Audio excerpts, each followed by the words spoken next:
Amém. Estamos aqui iniciando mais um papo de escola bíblica.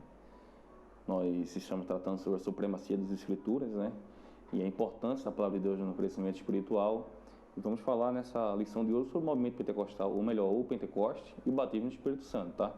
Estamos aqui com a professora Denise, a professora da nossa escola. Ela sempre foi um suporte aqui nessa igreja, né? Sempre foi um alicerce e uma referência para muita gente, né? Muitos irmãos, irmãs, jovens que têm trabalhado com a gente aqui, né, Denise? Graças a Deus tem nos dado o privilégio de estar aqui, né? Que é uma bênção poder estar aqui na igreja, na verdade. É mais um privilégio para mim. E a igreja é um suporte mais para mim do que eu para a igreja, na verdade. e mesmo com pouco tempo, que eu sei que você é corrido, muito atarefado, você sempre caça um tempinho para falar do amor de Deus, da palavra de Deus, de ensinar aqui na escola, né?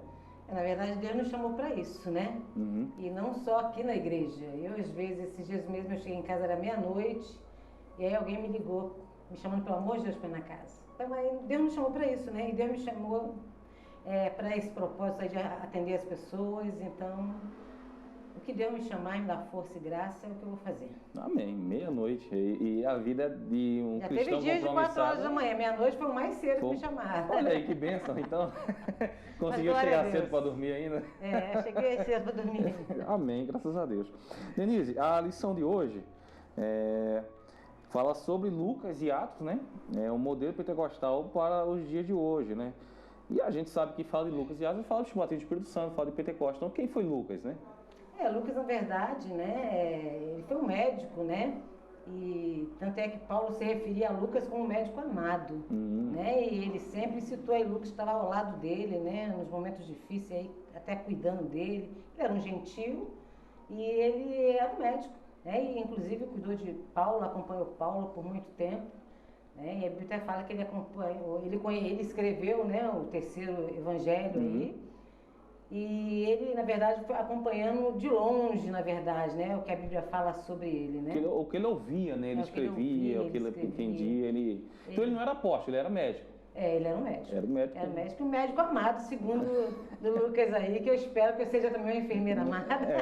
Afinidade, tem afinidade. Um médico amado. Tem afinidade, hein? Denise, enfermeira. Ô, Denise, então o Lucas, ele tem uma característica muito especial, porque ele tem uma diferença dos outros evangelhos, né? O estilo literário de Lucas é muito particular, e ele faz 2 tratados, né? Ele até fala para Teófilo, né? Ele faz o primeiro tratado, que é o Evangelho de Jesus Cristo, segundo ele mesmo escreveu, e o Atos dos Apóstolos, né? Ou o Atos do Espírito Santo, que na verdade, né, o apóstolo não faz nada, né? Essa eu gostei, Atos do Espírito Santo. Que é o Espírito Santo que faz. Exatamente. Então, o Lucas, ele é especial, principalmente para nós que somos pentecostais, porque muito da doutrina do pentecostal está ali em Atos dos Apóstolos, né? Em especial, o início, que fala do descido do Espírito Santo, né? O batismo do Espírito Santo. Lucas, na verdade, ele fala aquela língua que a gente entende melhor, né? Em linguajar melhor, mais fácil para nós entendermos, até porque ele era gentil, né?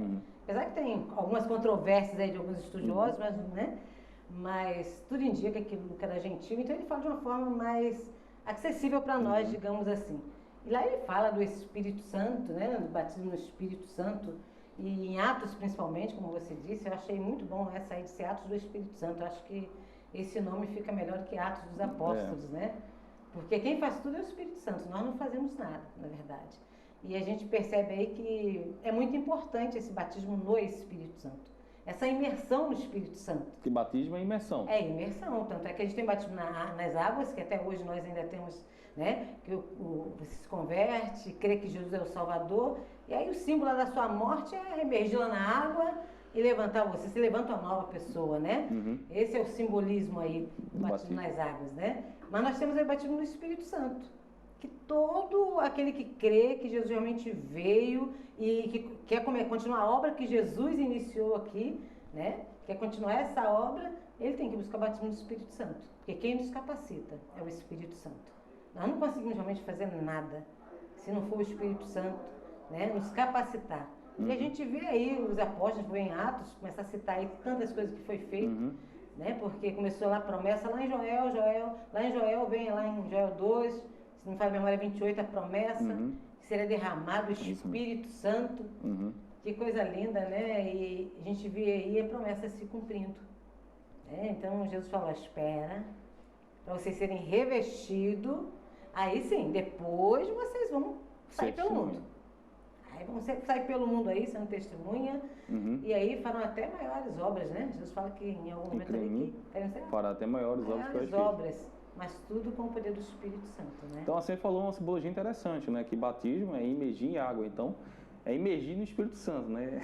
Batismo no Espírito Santo é emergir. Então, para isso você tem que buscar mesmo, você tem que ir, né? Então, você tem que emergir, tem que entrar lá no Espírito Santo, buscar o Espírito Santo, né? E para que você seja cheio do Espírito Santo, e aí sim, ser capacitado, né? Porque se a gente não for cheio do Espírito Santo, realmente não vamos fazer nada. E se queremos fazer a obra que Deus nos chamou, é só emergido no Espírito Santo mesmo. Lucas escreve em Atos, né, que veio um som como de um vento, encheu toda a casa, e foram vistas línguas repartidas como aquele fogo, né, que pousava sobre cada um deles, conforme o Espírito Santo concedia que falasse, né? Então, o Espírito Santo concedia e a pessoa que recebia falava. Não era nada imposto, nada forçado. Porque existem certas percepções do pentecostal que o Espírito Santo vai forçar ele a falar em língua, dizer, fala em língua agora, vai balançar ele e ele vai sair falando em língua. E não é bem por aí, né? Ele lhe concede, ele lhe dá. E quando você recebe esse dom espiritual, você fala em língua conforme o Espírito Santo lhe concede que fala, né? Na verdade, é lindo isso, né? O agir de Deus na nossa vida, por meio do Espírito Santo, é muito lindo. Porque nós nunca somos forçados a nada, né? Ninguém é forçado a crer em Jesus, né? Ninguém é forçado aí, quando crê em Jesus, a falar em línguas. Mas não, a gente tem, quem deseja, busca, e aí vai falar em línguas conforme o Espírito Santo concede. Mas também a gente tem que buscar e querer. Quem não quer, não vai buscar e não vai alcançar. Porque isso parte do desejo do coração nosso.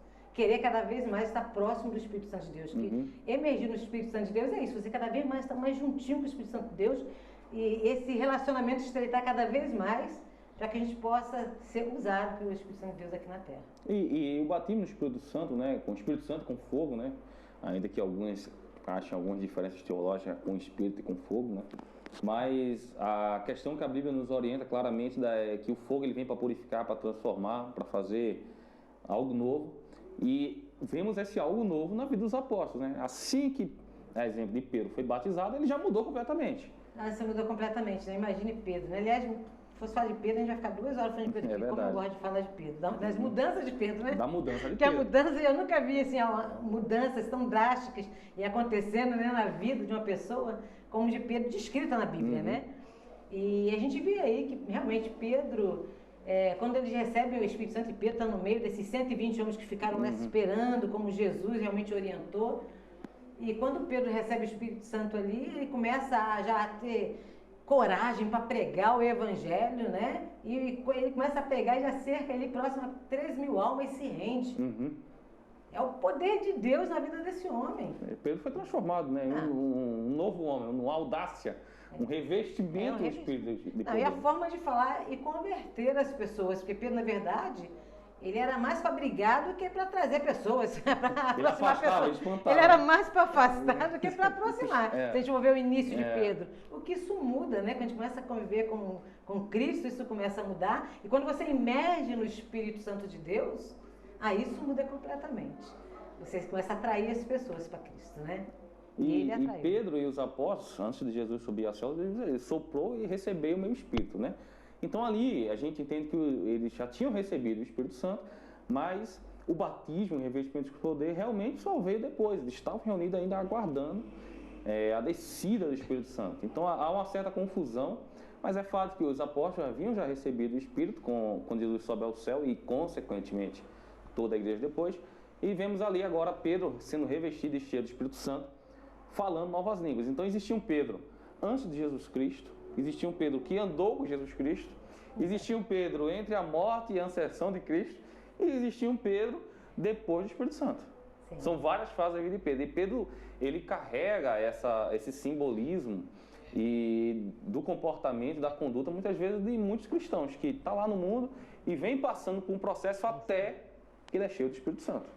Isso é muito interessante tudo isso aí, né? que todo aquele que crê que Jesus Cristo é o Senhor, é o Salvador, ele recebe o Espírito Santo. A partir do momento né, que você se converte, muda de posição, você estava longe de Deus e se aproxima de Deus por meio de Cristo, e então você já tem o Espírito Santo. Né? Mas para você emergir no Espírito Santo, aí você precisa realmente buscar esse batismo no Espírito Santo. Aí você fala, como de fogo, línguas como de fogo que fala lá, né? Aí eu lembro também, né, queria estar lembrando aqui de João Batista, que João Batista, quando ele foi batizar Jesus, ele falou assim, quando ele batizava, na verdade, ele falou que, olha, eu vos batizo com água, mas virão que vos batizará com fogo, né? Olha só, com o Espírito Santo e com fogo. Aí chega lá na frente e fala línguas como de fogo. Então, na verdade, a gente vê se cumprindo aí, né, o que João Batista também falou ali. Né? E realmente Pedro, assim, foi uma transformação muito grande e teve aí não só esse episódio, mas a vida de Pedro se transformou completamente, porque prega ali, quase 3.000 almas se rendem a Jesus, vai lá, o coxo é curado, aí fala, opa... É preso também pelo Evangelho? Isso? É preso e fala, para de falar. Não, mais importa obedecer a Deus do que ao homem. Diria, esse homem... Já pensou? Antes ele escondeu, fugiu, agora não, agora mais importa obedecer a Deus do que o homem. E aí ele prega e mais 5.000 ali se converte. Isso é força do Espírito Santo. E Pedro, ele fala lá em Atos 2 ainda, né, que essa promessa não era só para eles, mas era para todos vós e outros que o Espírito Santo Jesus chamar. Então a promessa, ela não tem data de validade. Melhor, data de validade tem, né? Tem que voltar. Né? Mas não tem uma data específica. Acabou no século XX, no século XIX, século XVIII, só durou no período da igreja primitiva, não tem uma validade quando Pedro disse. Aí quando Jesus estiver chamando. Nós não vemos. Eu já li a Bíblia algumas vezes. Nunca vi em lugar nenhum escrito na Bíblia que acabou o falar em línguas, né? Que é a evidência do batismo no Espírito Santo é o falar em línguas. E a gente tem isso aí, né? Até o próprio Pedro, quando pregou para Cornélio. E é muito interessante isso, porque Cornélio era gentil, né? Pedro teve uma luta interna para poder pregar lá, né? Que não dá tempo de falar tudo isso, para chegar lá. Mas quando ele estava ainda falando e falou do arrependimento, que coisa linda. Se arrependeu Cornélio, a família se arrependeu e já começaram a falar em línguas. Coisa maravilhosa, não tinha nem sido batizado nas águas. Olha que coisa. Então, que a gente vê que... A ordem dos fatores não altera. Você pode ser batizado antes, pode ser batizado depois no Espírito, ou nas águas, porque aí também tem outro caso lá de Simão, lá do mágico, que lá já cita, na verdade, aqueles que ouviram lá, os samaritanos já tinham sido batizados. Tinham batizados nas águas, mas não tinham se batizado no Espírito Santo. Então...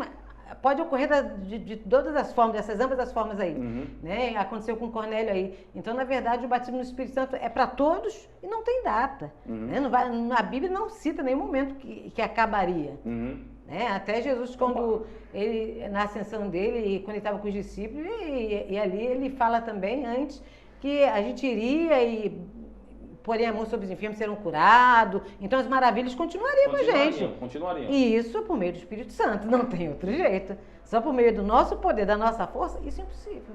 Né? Porque a gente sabe que a igreja, né, principalmente a igreja dos séculos anteriores, não se havia como é que eu posso dizer, de maneira clara como existe hoje no movimento pentecostal, a gente chama até do século do Espírito Santo, né? Porque ficou em evidente que o poder do Espírito Santo permanecia disponível para curar. E nas igrejas dos séculos anteriores, parece que ter se prendido mais na teologia, na leitura, no estudo e tal. E na demonstração de poder eram casos não tão...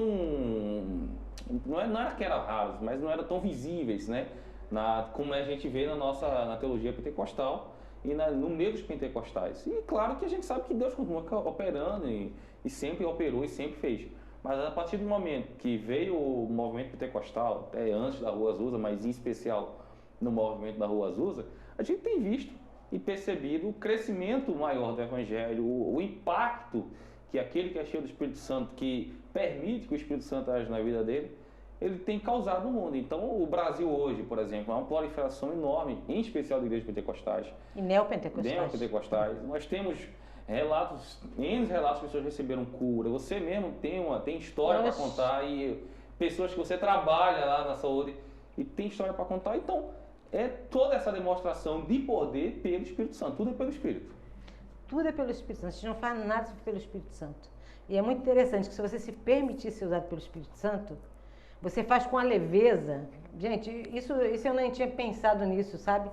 Mas você faz com uma leveza as coisas que o Espírito Santo Deus te coloca a fazer, que você nem teme.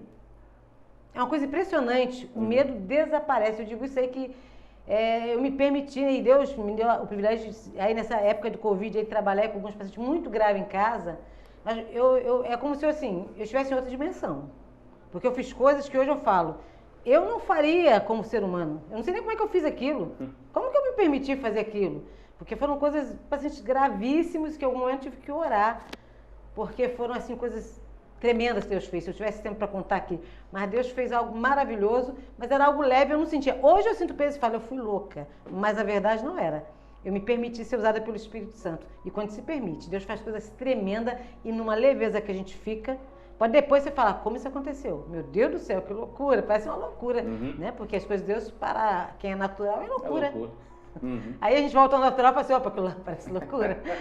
Ainda bem que no momento eu não pensei, deixei só Deus usar. E Deus faz maravilha. Na vida de várias pessoas que na igreja a gente tem visto coisas tremendas Deus fazer. Amém. Então, a gente aprende pela palavra de Deus, né? Que assim como Lucas, em especial, escreve no livro de Atos ali, que vem vários episódios de manifestação do Espírito Santo, tanto de falar em línguas, como revestimento de poder, como capacitação, como cura, etc. E o crescimento da igreja, a gente entende, né? Das Escrituras, que na verdade nunca acabou, permanece ativo e válido até a volta de Cristo, que não será muito depois desses dias, assim esperamos, né? E aqui na Escola Bíblica Dominical a gente tem procurado sempre aprender da palavra de Deus. Temos você e tantos outros professores extremamente capacitados aqui, que além do dom espiritual que Deus lhe deu de se mestre, de ensinar a palavra, também tem as suas particularidades profissionais, né? Que em conjunto compõem aí esse ser humano que cada um de nós somos, né? E graças a Deus por isso, por essa oportunidade. E queremos agradecer a você por ter participado com a gente. Em outra oportunidade, Denise vai voltar aqui para continuar, contar, quem sabe, a história dela, o testemunho. Tem tanta coisa aí que pode acrescentar e fazer a gente enriquecer espiritualmente, tá? Deus abençoe você. Quer despedir, Denise? Quero me despedir só lembrando aí de novo em Atos, quando prenderam aí Pedro e João e falaram, e aí queriam deixar Pedro preso, João, e falaram para ele assim, um dos conselheiros lá falou, olha, se não me fala a memória, Gamaliel, eu não tenho bem certeza agora, mas falou assim, olha, deixa para lá. Se eles forem, se for de Deus, isso vai continuar, senão isso vai acabar. A mesma coisa pode ser do batismo no Espírito Santo, viu? Se não fosse de Deus, já tinha acabado. Já tinha acabado. Como é de Deus, continua. Amém? Deus abençoe a todos. E é uma bênção poder estar aqui, é uma alegria servir ao Senhor Jesus. Amém. Amém. Graças a Deus. Deus abençoe você. A gente se vê no próximo bate-papo da Escola Bíblica.